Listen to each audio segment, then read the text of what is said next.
Come on, worshipers of God. Let us all gather in His presence as we declare our praises with one heart, with one voice. We shout, Hallelujah!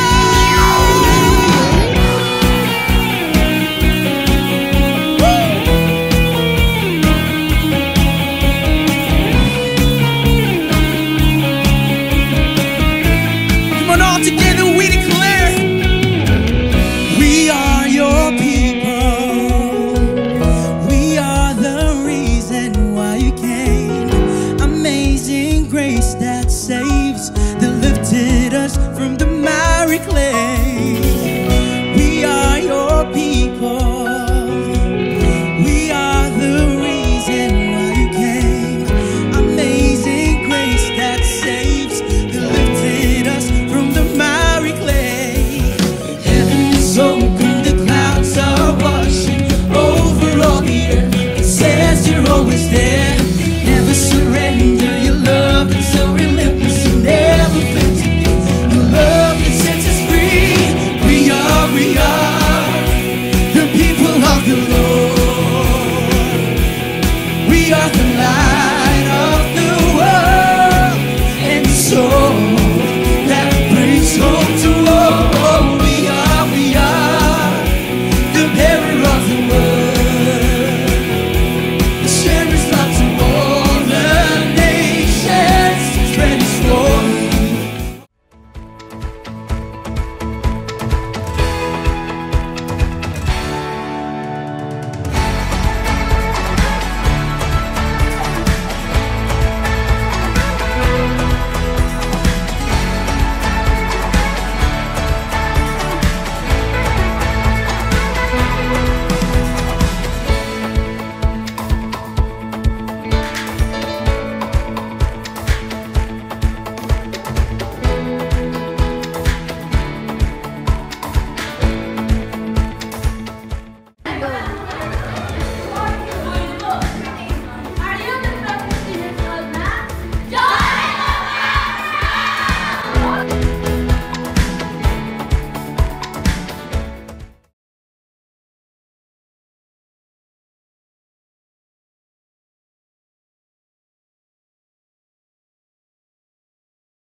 Hallelujah. And welcome to COG Gen 3. Now, so this is your home at kayo po ay welcome na welcome lahat dito. Sabihin mo sa inyong katabi, ako po ay nagagalak na narito ka.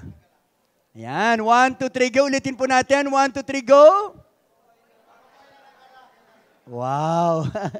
Ayan po. No? So it's always good to be in the house of the Lord again.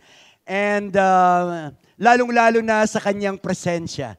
At dahil alam po natin where the presence of the Lord, the Word of God, His holiness is exalted, miracles happen. Amen?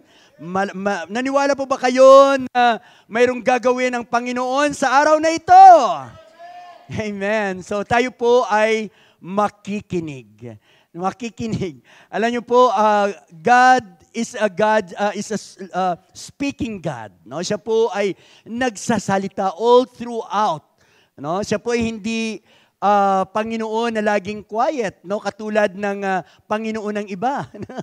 In Psalms, I think 115, no, nakalagay doon ng mga idols, no, is made of brass, no, of metals, ang iba curved na mga woods, no, mayroong mga mata pero hindi nakakakita, mayroong mga tainga ngunit hindi nakakapakinig, no, mayroong mga kamay ngunit hindi nakakahawak, may mga paa ngunit hindi nakakalakad. Kaya nga minsan pati yung mga sumasamba sa kanila at gumagawa sa kanila ay ganun na rin. No, na kahit nakikita, parang hindi nakakakita. Pero ang Diyos na ating sinasamba ay buhay at nagsasalita. Amen? Palakpakan po natin ang ating Panginoon. So the title of my sermon for today is When God Speaks. No, are you listening? Are you listening? Amen. So, paano ba kumakausap ang Diyos sa tao? Nakausap na ba kayo ng Diyos? Narinig niyo na ba? Klarong-klaro ang kanyang tinig? No, ano ang naging response natin nang tayo po ay kinausap ng Panginoon? Kailan usually, no, naririnig ninyo ang tinig ng Panginoon, ang boses ng Panginoon? Kaya nga, sabi ko kanina, ang ating Diyos is isang Diyos na laging nagsasalita. No, in fact, no, in Genesis 1, no, at in the beginning, sabi doon sa salita, ay God created the heavens and the earth. At ito'y sa pamamagitan ng kanyang salita. No, and God said, no, 10 times in chapter 1 alone of Genesis, na sinabi na ang Panginoon ay nagsalita. At yung dating wala ay nagkaroon. Ano? Kung halimbawa, dating walang light, puro kadiliman, but when God said, "Let there be light," and there was light. Ganun kamakapangyarihan ang salita ng Diyos. Kaya dapat po tayo ay nakikinig. Nakikinig po ba tayo? Dapat nakikinig tayo lagi sa Panginoon. Kasi doon pa lang sa Genesis, kitang-kita na natin that God wants to speak to us. God wanted to have a relationship with us. Siya yung mismo yung unang nagsasalita eh. No? Siya yung kumakausap sa mga tao. Pero sad to say, sometimes, people ay hindi nila naririnig ang tinig ng Panginoon o kaya hindi nila iniintindi ang tinig ng Panginoon. Alam nyo, since time that we knew God, no, of the Bible, siya po ay kumausap na ng mga tao. No, in His own personal way. God talked to Adam. God talked to Cain. No? God talked to Abraham. No? And pinakakuha niya si Abraham na maging ama ng faith. And ito po ay natupad. Ang mga pangako ng Panginoon will surely come to pass. Yan ang pangako niya. Nababantayan niya in Isaiah 55:11, sabi niya, babantayan ko ang aking mga salita upang kung paano siya purposely binigkas, ito ay magkaroon ng katuparan at buhay. No? Buhay sa bawat buhay ng kanyang mga anak. Amen? God is faithful. Kaya nga, hindi lang si Moses, si Abraham yung kanyang kinausap, no? Kinausap niya rin si Isaac. No? Kinausap niya rin si Rebecca. No? Yung dalawang yun na hindi magkakilala, pero pinagtagpo sila ng Panginoon. Alam niyo ba yun? Sino dito yung mga single? Meron ba dito mga single? No, don't worry kung kayo po ay single. Alam ko, kinakausap na ngayon ng Panginoon ang inyong mga Isaac, mga Rebecca. No? At kayo po ay pagtatagpuin ng Panginoon at bubuo ng pamilyang Kristiyano ang Diyos na nanggaling sa inyo. Amen? Ganun ka-faithful ang ating Panginoon. Kinausap niya rin si Lot through angels. No? At even si Jacob. No? Kinausap niya rin at nakipagbuno pa ba? No, kay Jacob, kayo po ba do you wrestle with God? No, so minsan pangatwiran natin, Lord, hindi yan eh. No, that's how we wrestle with God sometimes. Hindi naman tayo nagkipagbuno katulad ni Jacob, di ba? No? At of course, nakita natin how Moses was spoken by God, no? Kung paano siya kinausap ng Panginoon in a more amazing way, in a burning bush. Tama po ba, no? Kasi mayroon pang pagkakataon na kinausap siya ng Panginoon in what we call Shekinah glory. No? Alam mo niyo, pag kinausap mo ang Panginoon yung cloud nagsasalita, tapos puro liwanag, no? And ikaw ay parang matutunaw sa kanyang holiness because our God is holy. That's how some people in the Old Testament, no, were yung kinausap ng Panginoon in this superb manner. Kaya minsan hindi ko masisisi yung iba sa atin, no, na we feel like if God will talk to us, kailangan may boom, may pasabog muna. No, kailangan muna may malaking mangyayari sa akin para ako po ay masasabing kausapin ni God. Pero nalala ko yun dun sa, I think this is in 1 King 1:19, no? Yung pagkausap ng Panginoon kay Elijah, no? Sabi doon, nung nagkaroon ng malakas na hangin, no, nabiyak yung mga bato, no, nakakatakot, grabe, no? Tapos, pero wala pala doon ang tinig o ang pagkausap ng Panginoon. And then, there was an earthquake, no? There was an earthquake, pero wala pa rin doon ang tinig ng Panginoon. And then come the fire. Wala pa rin. Kasi sometimes, God wanted to speak to us in a small and tiny voice. At yun po the way He has spoken to Elijah. No?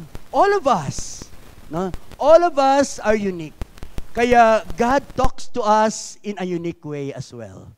No? Some of us ay pwedeng sa mga circumstances ng ating buhay ay kinausap na ng Panginoon. Some of us in our private prayer time. Sino dito yung may ganon na kinakausap ng Panginoon palagi? In our dreams, katulad ni Joseph, di ba? No, si Joseph, no, ay sa panaginip siya kinausap ng Panginoon. There are a lot of creative way God can speak to us. And at times it's not the problem how God talks, but how we receive it.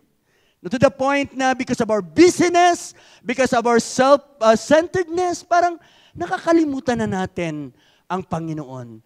Pero ang Diyos, kailanman, no, ay gusto niyang makaniig tayo, makausap tayo lagi. Ganun ang ugali ng Panginoon. Let us take a look what He has said in Job 33 verse 14. Sabi diyan, for God speaks again and again. Grabe. Parang hindi tumitigil ang Panginoon, no, sa pagkulit sa atin. Di ba? That's why you are here probably. Maybe sa mubahas ay tinatamad na pumunta dito ngayong araw na ito, ngayong moment na ito. But because God ay hindi tumitigil sa pagkausap sa atin, we are here right now. Amen?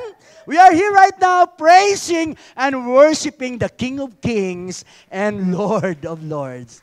Hallelujah. Yes. No? God has been speaking to us, no? At patuloy siyang nag-aantay, no, sa ating mga response sa kanyang mga pakiusap, sa kanyang mga utos, sa kanyang mga kagustuhan sa ating mga buhay. Pero just like Jonah, no, sometimes we delay. No, we delay things. No, imbes na papunta siya sa Tarshish, siya po ay pumunta sa Joppa, I think, no? Doon sa kabilang direksyon. No? Di ba ganun din naman tayo, no? I for one, no, had Jonah experience. Ako naniniwala na ang Panginoon ay kumakausap sa atin many times. And we've been called hindi lang isang beses. Naniwala ba tayo doon? Hindi lang isang beses tumatawag ang ating Panginoon. Multiple times. I was called by the Lord earlier than I had expected. Pero, sabi ko, marami pa akong gagawin, Lord. Abroad muna ako. Magano muna ako. I want to let my family be lifted up doon sa kalagayan namin. Ako kasi isang probinsyano, napakahirap ng buhay namin sa probinsya. So, as bilang isang panganay, no, parang, Lord, pwede ba, babiyaan mo muna ako? No, pero hindi tumigil ang Panginoon. And now, I'm here in front of you speaking Speaking, being used by God to deliver His mighty and powerful words. Amen? Palakpakan po natin ang ating Panginoon. Yes. Alam nyo, hindi si God ang lumayo. No? Ang lumalayo po ay tayo. Let us take a look at this passage in Exodus 20, verse 18 to 26. This is an account nung bumaba si Moses no, sa Mount Sinai. No? At nung marinig ng mga tao sa baba, no, yung mga thunder, lightning, trumpets, blast, smoking mountains, they were afraid. Natakot sila. Nasabi diyan, they pulled back and stood at a distance. They said to Moses, "You speak to us, and we will listen. But don't have God speak to us, or we will die." So, ang tao yung ayaw eh. No, natakot sila maybe because they're ashamed of their sinfulness, or maybe they don't want commitment, no? They don't want yung bilang mga tao, gusto natin, we are in control of ourselves. Pero ang gusto ng Panginoon, alam po natin na gusto niya, siya ang may control ng ating mga buhay. No, dito nakita natin na inutusan sila ng Panginoon, no? Kahit na ito na nga ang kanilang reaction. Sabi ni Moses spoke to the people, "Don't be afraid. God has come to test you and instill a deep and reverent awe within you so that you won't sin." So tinuturuan lang sila ng Panginoon kung paano gumalang, no? Kung paano i-revere ang Diyos na karapat-dapat. Tama po ba? Karapat-dapat sa isang King of Kings and Lord of Lords. So sabi ng Panginoon, the people kept their distance while Moses approached the thick cloud where God was. Ito na po yung Shekinah glory. God said to Moses, "Give this message to the people of Israel. You've experienced firsthand, and how I spoke with you is from where? From heaven." Biruin mo, how blessed were they, no? Or nung Old Testament. They were speaking to God directly from heaven firsthand. And yet, binawaliwala nila, ayaw nila. No? So, ano nangyari? Sabi diyan, "Give this message to the people of Israel. You've experienced it firsthand, and how I spoke with you from heaven." Pero sometimes, no, kahit sa ating mga panahon, ganun tayo. No? God wanted to talk to us, pero minsan, gusto natin mapakinggan pa ang salita ng Diyos sa ibang tao. We don't want to experience this firsthand from His Word, and that's the Bible. We don't want to listen to the Holy Spirit firsthand, and we just want to listen to DCAS or probably from our friends, second-hand message.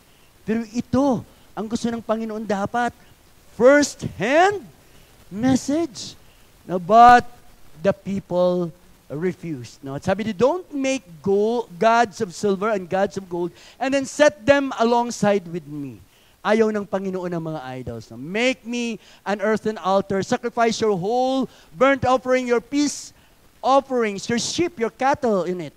Every place," take note of this, "every place where I cause my name to be honored in your worship, I will be there myself and bless you." Hallelujah. Palakpakan naman natin ang Panginoon. Alam niyo po ba na ito ang nangyayari pag tayo po sincere sa pag-awit? Alam mo yung umiyak tayo sa Panginoon. No?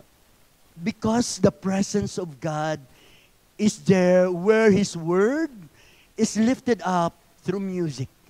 Amen? Because music, ang kinakanta natin music are from the Psalms at galing din sa salita ng Panginoon. And where the Word of God is lifted up, the favor of God, the blessing of God is within that congregation. And I know He is here right now, and He will bless every one of us. Amen? Hallelujah. Sabi diyan, "I'll be there myself and bless you." If you use stone to make my altar, don't use dressed stones. If you use chisel on the stones, you'll profane the altar. So tinuturuan sila ng Panginoon kung paano maging pure, maging sincere, maging holy. No? Gumawi ng holy because our God is holy. Don't use steps to climb to my altar because that will expose your nakedness. So malinaw. God wants them to talk to Him directly, but people don't want it. So they prefer to talk to the prophets rather than to God Himself. Kaya pinagbigyan sila ng Panginoon. If you notice, after the Pentateuch, ay mga prophets na ang mga nagsasalita. No? Mga representative na ni God. No? The Lord speak to the prophet and then the prophet in return talks to the people. Ganun po naging set up sa Old Testament. And of course, in some other ways na ating na-discuss na kanina. Ito po ang sinasabi ng katotohanan ng Hebrews 1, verse 1 to 2. Sabi niya, in the past, God spoke to our ancestor, the Old Testament, through the prophets at many times and in various ways. So sabi nga natin, hindi yan totoo nung una eh. Nung una, gusto ng Panginoon talaga na siya ang kumausap sa tao. Pero people wanted prophets. As they also wanted kings to lead them. Ayaw nila si Lord ang mag-lead sa kanila. They wanted kings. Kaya pinagbigyan din sila ni Lord.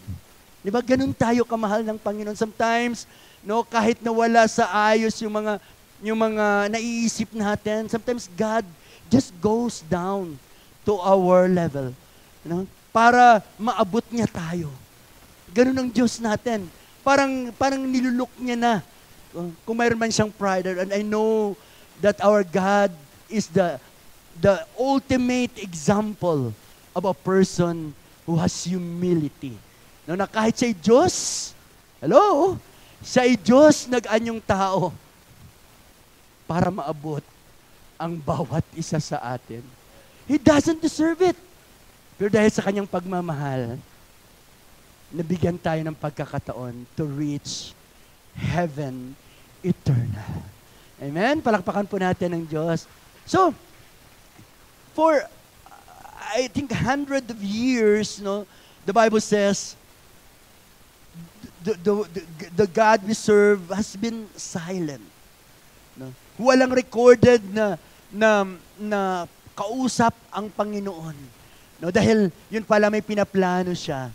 And that is, in the last days, He has spoken to us by His Son, and His name is Jesus. Because He wanted directly to talk to His loved ones.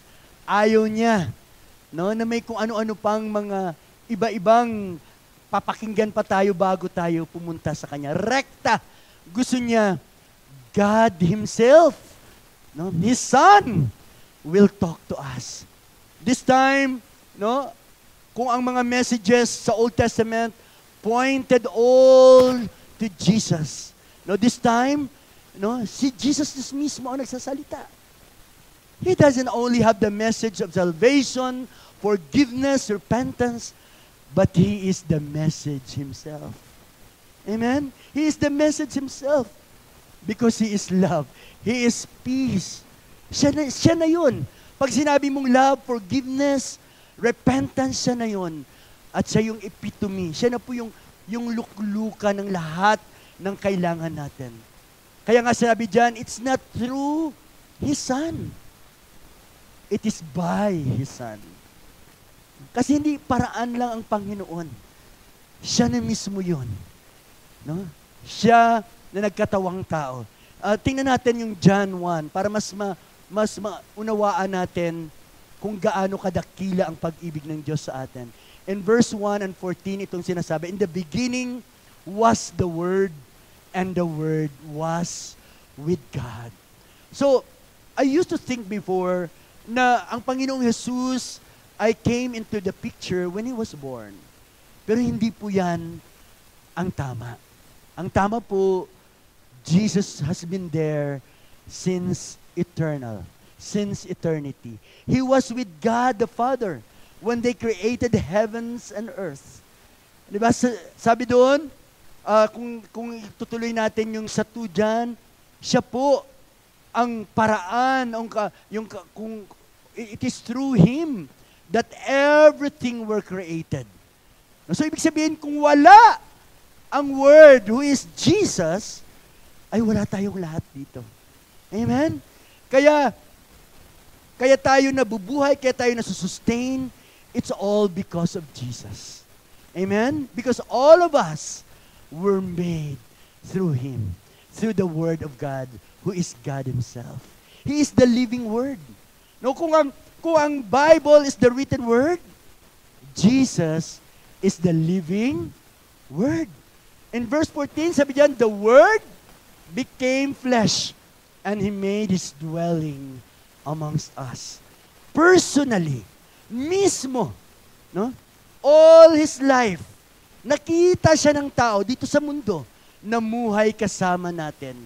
We have seen His glory and the glory of the one and only Son, who came from the Father, full of grace and truth. Palakpakan po natin ang Diyos na ating sinasamba. So, in the last days, which we are in right now, God talks to us through His Son. And since Jesus Christ has already risen from the dead and ascended into heaven, yung kanyang mga sinabing mga salita, were not thrown anywhere. It was recorded. Amen? They were recorded. And it is now called the Bible. Amen? The Bible. Kaya, nangusap sa atin ang Panginoong Jesucristo sa pamamagitan ng kanyang salita. Directly from His Word. Because the Word of God is actually the Word of Jesus Himself. No? Kung inyo nakita po sa Biblia, mayroong mga nakapula doon. Kung mayroong kayong Biblia na ganon, may mga nakapula doon, at yung mga pula na yun, it was directly came out from the mouth of Jesus. But this is not to say na yung ibang mga sinabi doon from Old to the New Testament ay hindi na salita ng Diyos. Kasi sabi diyan sa 2 Peter 1:20-21, but know this first of all, that no prophecy of Scripture is a matter of one's own interpretation. So ibig sabihin, ang salita ng Diyos ay hindi gawa o galing sa tao. Hello? No? Let us make no mistake of that. For no prophecy was ever made by an act of human will. No? So ibig sabihin, during that time, they were possessed by the Holy Spirit. And thus, this writing, as they are moved by the Holy Spirit and spoke from God. Amen? So malinaw na malinaw. Hello? Malinaw na malinaw. Naniwala ba kayo na ang Biblia ay salita ng Diyos? Naku, parang mahina pati tayo dyan, ano? Sige nga, ulitin ko. Naniwala ba kayo na ang Biblia ay salita ng Diyos? Amen. Narinig po yan ng demonyo, no? Kaya, kaya nanginginig na siya, no? Alam mo, isa sa mga plano ng demonyo, ang ultimate goal niya is for us to be sidetracked, no? Malinlang tayo, no? Na gawa lang naman ng tao 'yan eh. And that's what actually is roaming around, no? Doon sa labas natin. Ganun po 'yan, no? Pero make no mistake of that, no? Dalawa 'yan eh.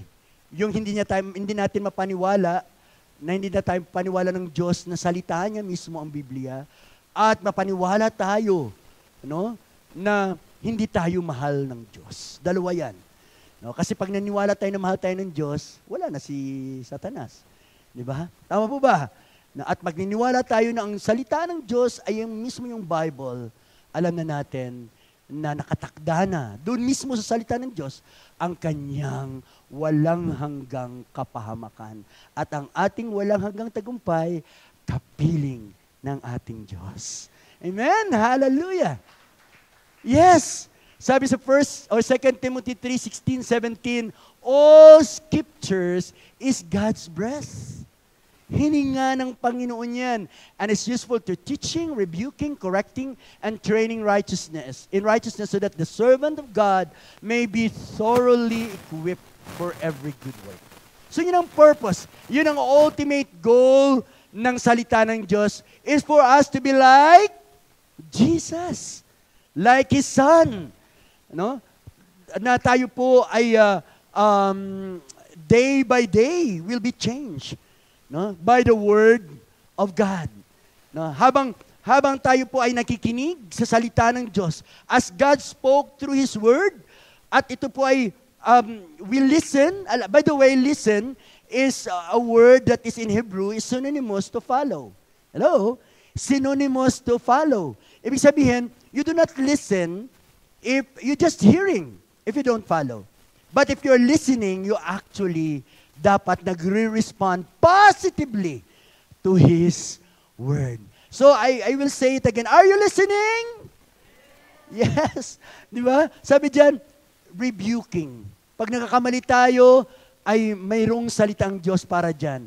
Pag tayo po ay need na matuto, mayroon po diyan. Kaya the Word of God is all we need. Is one of the direct line to God. No, Jesus, His Word, and thirdly, His Spirit. God speaks through His Holy Spirit. Wow. Alam niyo po, we are now in the age of the Holy Spirit. Jesus now is in heaven, right? So the one we are talking to right now is the Holy Spirit. Yung naririnig natin, na tinig munting tinig, ay ang Santong Espiritu. Amen po ba? No? Sometimes we call Jesus, Papa Jesus, okay lang din yun. Because lahat naman ay asakop ni Jesus. He's everywhere. Tama po ba? But physically, no, ang ating Panginoon, His throne is in heaven, and ito ay footstool lang ng ating Panginoon. The one who's working right now in our midst is God, the Holy Spirit. Hallelujah. Hallelujah. And He is here right now. Amen. Sige, palakpakan po natin ang Santong Espiritu. Let us bless the holy name of the Spirit. No, sabi dyan in John 14:17, the Spirit of truth, the world cannot accept Him because it neither sees Him nor knows Him. But you know Him, for He lives with you and will be in you. When Jesus Christ ascended into heaven, hindi niya tayo iniwang orphans. No? Pinadala niya ang Santong Espiritu para ang bawat isa sa atin ay mapamanahanan nito. Ganun kabuti ang Diyos in our generations. No? Parang laging rekta na. Basta ikaw naniwala sa Diyos, pwede mo makausap ang Diyos. And that's not the case in the Old Testament. Even priests are not allowed to talk to God. Alam ba natin yun? Parang may schedule lang sila na parang once a year they needed to go to the Holy of Holies, pero may tali pa yan. No, kasi hindi pa sure kung makakabalik sila. Kasi if they were not worthy, no, of the presence of God, right there and there, patay. Patay sila. Ganun ka-powerful ang presensya ng Lord. But this is not to say na nag-tone down, na nag-temper ang holiness ni God. Ang holiness ni God ay nandito pa rin po sa atin. And what is good right now is God has imputed His holiness to all of us. Because of His death. Hindi na ito tayo. Hindi na ito holiness natin. Palpak tayo. Sa Old Testament, na po yan. Naranasan na po natin na we can never reach the holiness of God without Jesus. Thank you, Lord. Dahil sa grace mo, we can have a chance, great chance, to go to heaven because of your holiness that is imputed in us. Amen?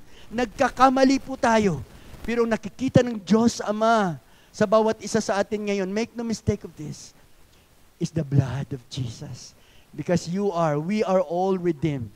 And wala na tayong condemnation, sabi ng salita ng Diyos. Palakpakan po natin ang Diyos na ating sinasamba. And the work of the Holy Spirit is gearing towards such state.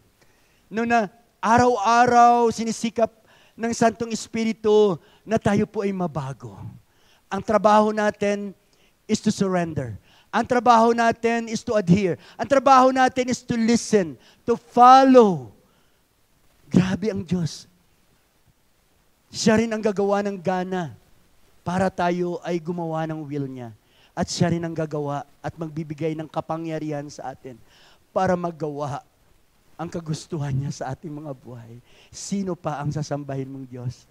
Ang Diyos na buhay, ang Diyos na ing Israel, Diyos ni Isaac, Diyos ni Abraham, ang Diyos na hindi nagbabago noon, ngayon, at magpakailan pa man. Hallelujah.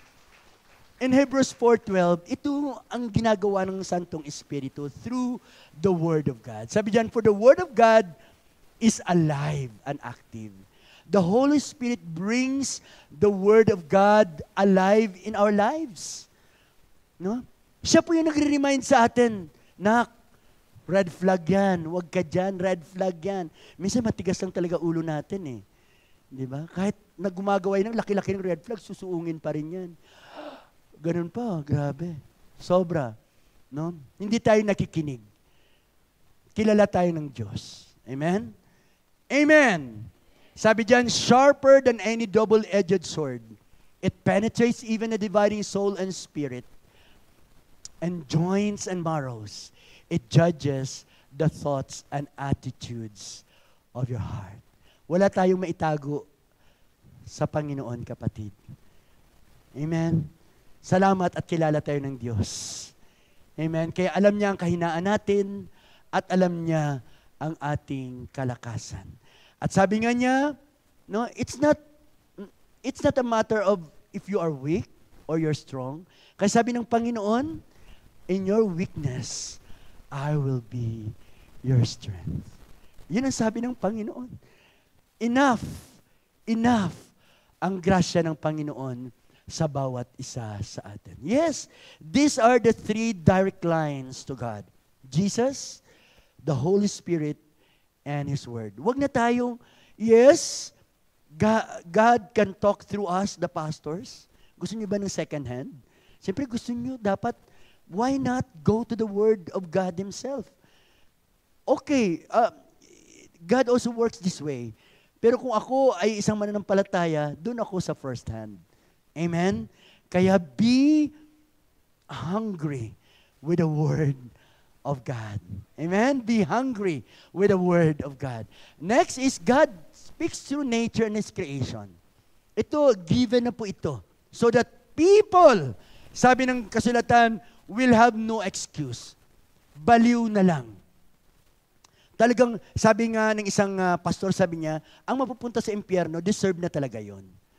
Kasi, sobra-sobra, kitang-kita na may Diyos.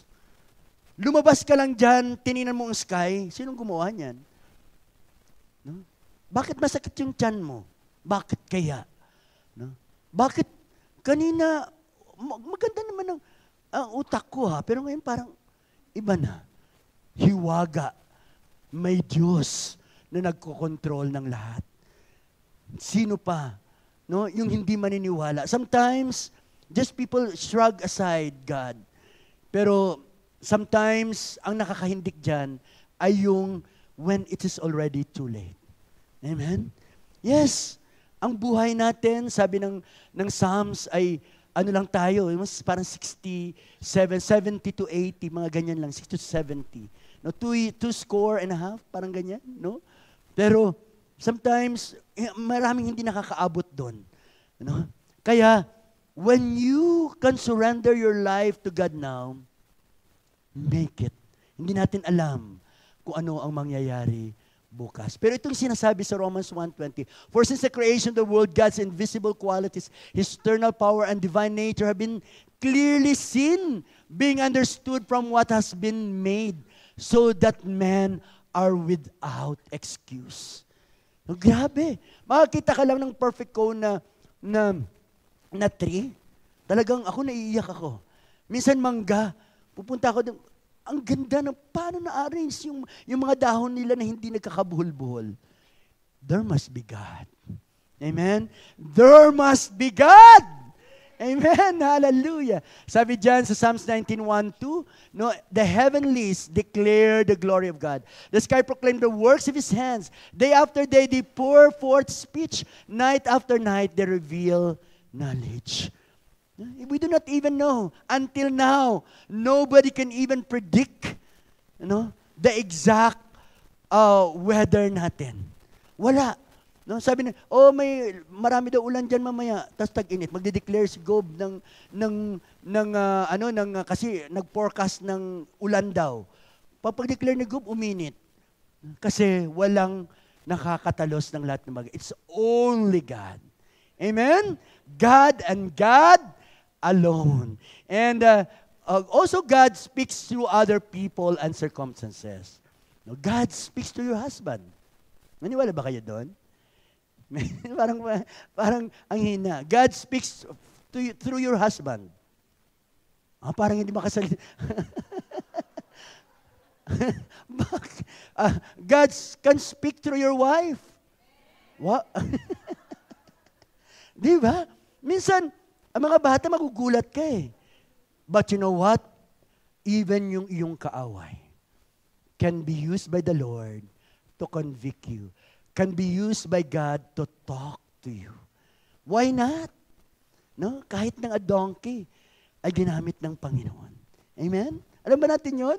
Na kahit yung donkey ay ginamit ng Panginoon para pigilan sana si Balaam. Di ba? Tama mo ba? No? God can use even the unexpected things just to let us go back and surrender back again to Him. No? Even circumstances. How painful, sometimes sobrang painful yung mga sa Batangas, painful yan, sobrang pain yan. But God allowed it at times. No? Kahit gaano kasakit, ang importante, makabalik ka sa kanyang piling. Pero sometimes people are so hard-headed, di ba? Sobra. No? Kahit na gutay-gutay na, hindi pa rin susuko sa Diyos. Sabi ko nga, kung may pupunta man sa impyerno, deserve na deserve. Kasi kitang-kita ang pagmamahal ng Diyos at kitang-kita kung paano tayo minamahal ng Panginoon. Inaalaw ng Panginoon to hear messages like this. Amen? Amen? Because God loves you. He loves us. Sige, palakpakan po natin ng Diyos. Hallelujah. Yes. In James 3:17, careful lang po tayo. Kasi dapat alam natin, no? Can you help me? Hindi lahat ng sasabihin ng tao, pwede tayo maniwala. Ha? Kasi let us test the spirit. Kailangan, in James 3:13, can we, hello? Ayun. Sabi dyan, but the wisdom that comes from heaven is first of all pure. Yan ang mga sukatan natin. Pag pure yan, kay Lord yan. Peace, loving, considerate, submissive. Kung mayabang, ay hindi yan. Full of mercy, good fruit, impartial, sincere. May mga sukatan ng Panginoon. Kung yan po ay hindi naaayon dyan, then it might be another voice. Di ba? Maraming voice eh. Di ba? Tama po ba? Marami pa kayo narinig may sasabihin nito, uy, ano lang naman yan? Pambihira. 10 piso lang yan. Pwede na yan Pwede na hindi yan kupit. Hindi pag nanako, 10 lang. Kaya nga kupit lang eh. Di ba may gaganon ka ng ibang voice? Alam mo na yon kung kaninong voice yon. Amen po ba? Kaya be careful. Yes. While circumstances can be used by the Lord, dapat pa rin alamin natin kung ang mga circumstances na ito is meant to discipline us or to just try us. If it is discipline, accept discipline kahit painful. Amen. Kasi wala namang discipline. Sabi dito na sa Proverbs 3:11, my son, do not despise the Lord's discipline and do not resent His rebuke because the Lord disciplines those He loves. As a father, the son He delights in. Di ba? Okay lang yung masaktan ka. Importante makapunta ka sa langit. Amen po ba? That's the primary goal of God. Ang makasama tayo, magpasa, walang hanggan. Amen. Kaya, listen. I want to inspire you with this story. It just happened some weeks ago. No? meron tayong kapatiran no, na in-approach ako, tapos bigla akong binigyan ng sobre. Binigyan niya ako ng sobre. Tapos, nung binigyan niya sa akin yung sobre, Pastor, pinabibigay po sa iyo ni Lord. Ay, sa church, na hindi sa akin. Sa church. Pinabibigay sa church para daw ito sa sasakyan natin. Alam niyo ba kung magkano yung laman ng 100,000 pesos? Grabe. Naiyak ako kasi, Lord, alam mo, yes, I was praying for the vehicle, kung paano natin ito maimpasan na, no? Pero I didn't know na siya ang gagamitin ng Panginoon. Kasi hindi ko talaga sukat akalain na siya yung magbibigay. Sabi niya, alam mo, Pastor, hindi ako pinapatulog ng Panginoon. Dati ko pa na sinabi na sa akin ng Panginoon na buo ang ibibigay ko. Pero, minsan, nagbibigay lang ako ng konti-konti, ganon. Pero sabi ng Panginoon, buo eh. So binigay ko sa iyo yung buo. So gamitin natin ito sa pagbabayad sa ating pong sasakyan. Kaya to let you know, yung ating pong sasakyan ay magkakaroon na ng 6 months advance payment. Amen. Hallelujah. Napakabuti ng Diyos. Amen po ba? All because one person abide and listen to the word of God. One word of the Lord could actually change the world, could actually change our situation. Kailangan lang natin sumunod. Amen. Huwag na matigas ang ulo. Amen po ba? The ultimate of the goal of the Lord is this, no? Faith, hope, and love. Tatlo lang naman po yan. Ulitin nga natin, faith, hope, and love. Sabi kasi ng Panginoon in 1 Corinthians 13:13, 3 things will last forever. Sabi dyan, and these things are faith, hope, and love. And the greatest of this is love. So bakit gusto ng Panginoon na tayo po ay makinig? Kasi sabi sa Romans 10:17, consequently faith comes from hearing the message, and the message is heard through the word about Christ. Apart from the word of God, your faith will be stagnant. Kung hindi tayo makikinig sa salita ng Diyos, hanggang dyan lang po tayo. Pero pag tayo po ay makinig at makinig at makinig sa salita ng Diyos, sabi ng Lord, kahit may faith ka lang na parang mustard seed, pwede mo utusan. Pwede mo utusan ang lahat ng problema mo para itapon sa kawalan. Amen po ba? That's how powerful the Word of God is.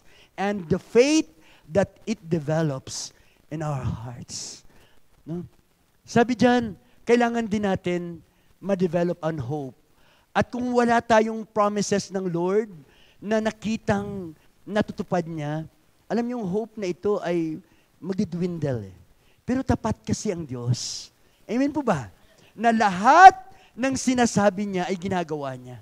Isang word niya lang pwedeng mapagaling ang isang tao. We have read that again and again in the gospel. Pero hindi tayo naniniwala. Hindi tayo naniniwala. Kaya minsan nawawalan tayo ng pag-asa. Pero nararapat lang nabigyan natin ng papuri ang Diyos. Kasi sabi doon sa Hebrews 11:6, sabi ng salita ng Diyos doon sa later part, sabi niya, ang Panginoon ay siguradong ire-reward ang mga taong nag-diligently seek Him.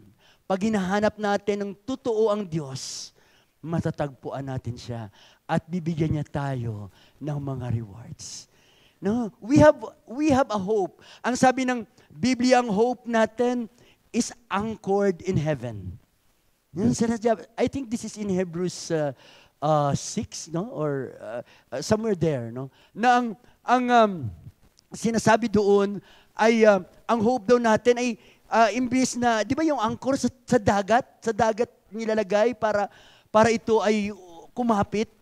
Pero yung hope daw natin ay nakaangkla sa langit. Amen to the throne of God.